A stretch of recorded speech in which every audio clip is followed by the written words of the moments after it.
No sleep for Cranky.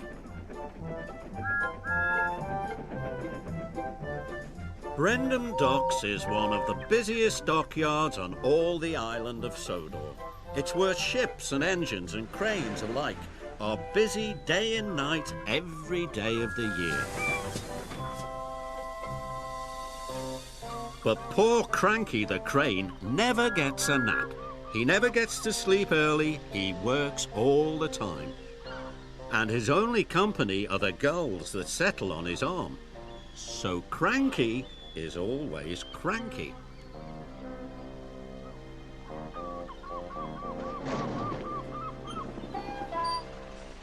"Ahoy there, Cranky!" cried Salty.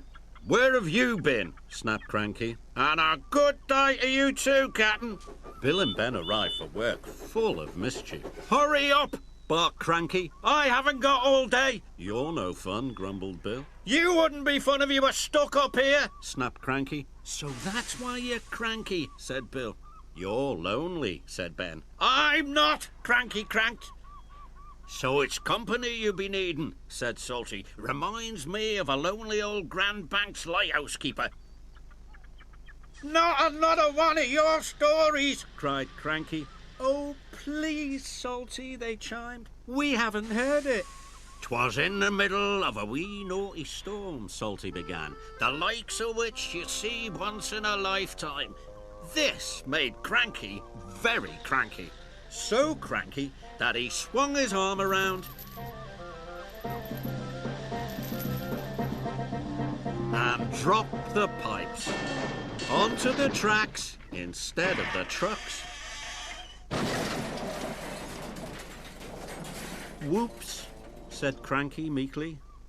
"You've blown the main now, matey," said Salty. The engines were trapped.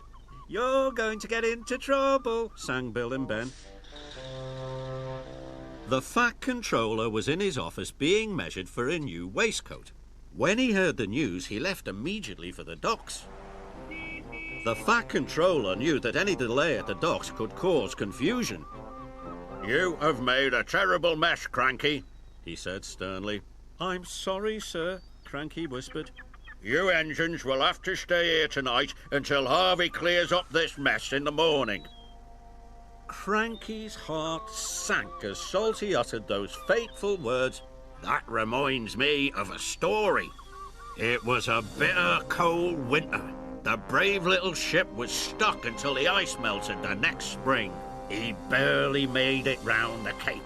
After 100 scary days at sea without a scratch, he sailed into port and crashed his bow not 15 feet from my buffers. Luckily, no one was hurt." "Set my ears!" wailed Cranky. Salty spent all night telling tales of powerful storms, daring rescues and brave little ships.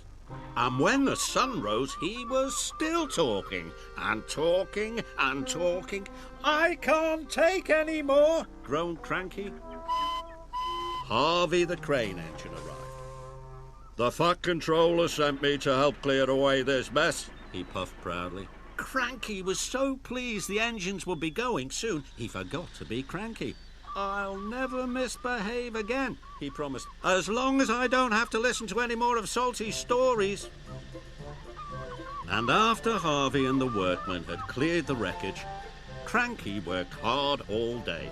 He carefully loaded the trucks, helped speed the engines on their way, and he said please and thank you.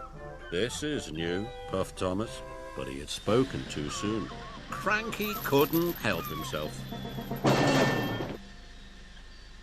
"It was nice while it lasted," said Percy, and all the engines laughed.